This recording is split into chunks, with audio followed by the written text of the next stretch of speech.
आज स्वतंत्रता दिवस के इस मौके पर मेरे पिता तुल्य बुजुर्गों को मेरा सादर प्रणाम एवं सभी युवा साथियों को, नन्हे मुन्ने बच्चों को मेरा सादर प्रणाम। स्वतंत्रता दिवस की आप सभी को बहुत बहुत हार्दिक शुभकामनाएं।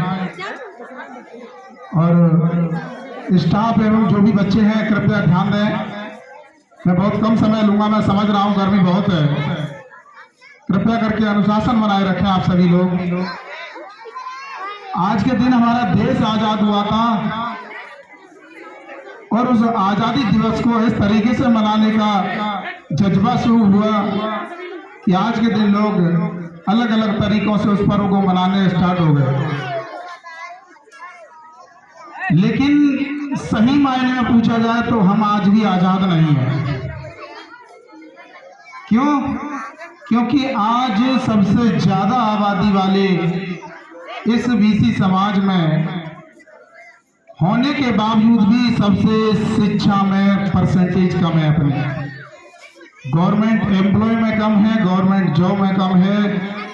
इन सभी चीजों में जब तक हम बराबर की हिस्सेदारी नहीं बना लेते हैं तब तक हम अपने आप को, अपने समाज को, अपने घर को, परिवार को, आप आजादी मनाते रहो लेकिन आप सही मायने में आजाद नहीं हो। अब जो पीछे की पीढ़ी निकल गई उससे जितना हुआ उसने किया, लेकिन जो वर्तमान समय में पीढ़ी युवा साथियों की है अब उन पर निर्भर करता है कि आप शान शौकत से हटकर के थोड़ा अपने बच्चों पर भी ध्यान दें। क्योंकि अगर भागवत एक गांव में 10 मन की होती है तो उस गांव के बगल में रहने वाला गांव ये सोचता है कि मैं 20 मन की भागवत कर दूं, और वह भागवत 20 की बजाय 40 मन की करके दिखा देता है।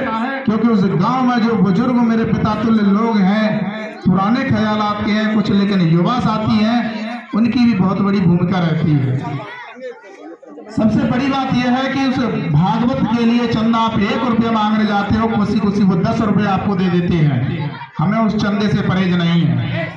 आप 1 मन की नहीं, भागवत 1 कुंटल की नहीं, आप 100 कुंटल की कराइए, आपका गांव का नाम रोशन हो, आपका नाम रोशन हो, हमें उससे कोई ऐतराज नहीं है और अच्छी बात है। लेकिन जब बगल वाले गांव में एक बाइक लेकर के, एक सामने वाला पड़ोसी बाइक लेकर के नहीं आता है तो दूसरा पड़ोसी या उसका बच्चा केवल जिद करता है कि मुझे भी वही बाइक चाहिए, वही 4 व्हीलर चाहिए जो सामने वाला गांव लेके आया है, जो सामने वाले गांव में रहने वाला युवक लेके आया है।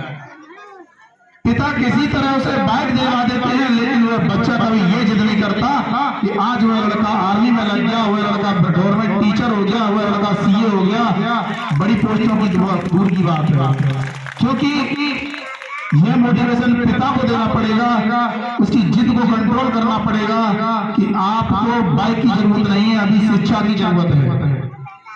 अब उस शिक्षा की फीस का नंबर आता है तो टीचर को घुमा दिया जाता है कि आज से आपको 8 दिन बाद पैसा मिल जाएगा या 15 दिन बाद मिल जाएगा, जबकि यहाँ फीस मैं जानता हूँ ना के बराबर होगी। लेकिन उस भागवत में 1 रुपये की बजाय आप 100 रुपये चंदा देते हैं। शायद मैं जानता हूँ अगर 1 रुपया मांगा है तो 1 रुपया दो, बाकी का पैसा अपने बच्चे की शिक्षा के लिए बचा करके आपको रखना पड़ेगा।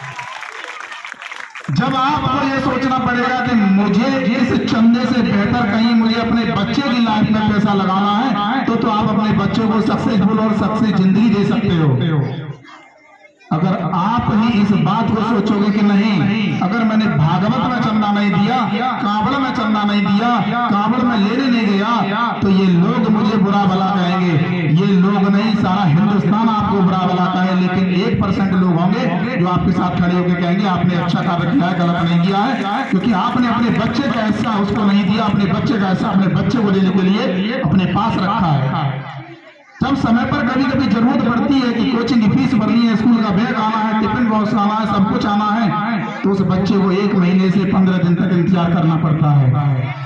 1 महीने तक लगातार उस बच्चे को रो रो के कहना पड़ता है कि पापा मेरी फीस भर दो। बच्चे स्कूल से बैग में और बच्चे कॉपी किताबें लाते हैं, मेरे पास स्टेशनरी नहीं है, कॉपी किताब नहीं है। लेकिन उस बाप की मजबूरी ये हो जाती है कि वो अपनी गांव में नाक बचाने के लिए और ये सारे कदम उठा करके आपका पेट काट के और पूजा पाठ ये सब कुछ करने का जो है उसमें करना पड़ता है। टू में से पूरी जानकारी, टू में से पूरी और जानकारी, पूजा पाठ भी हमेशा पूरी जानकारी हो तब करो।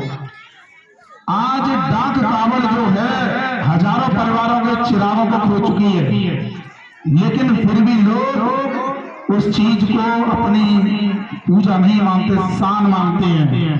डाक कावड़ में मैं जानता हूं अभी टुंडला में एक हादसा हुआ था, शायद सभी उससे रूबरू होंगे, मेरे बुजुर्ग सभी साथी रूबरू होंगे। ऐसा क्या है, कावड़ तो पहले भी आती थी और आप लोग भी लेने जाते थे, कोई हादसा नहीं होता था, बड़े कायदे से बड़े प्यार से आती थी। लेकिन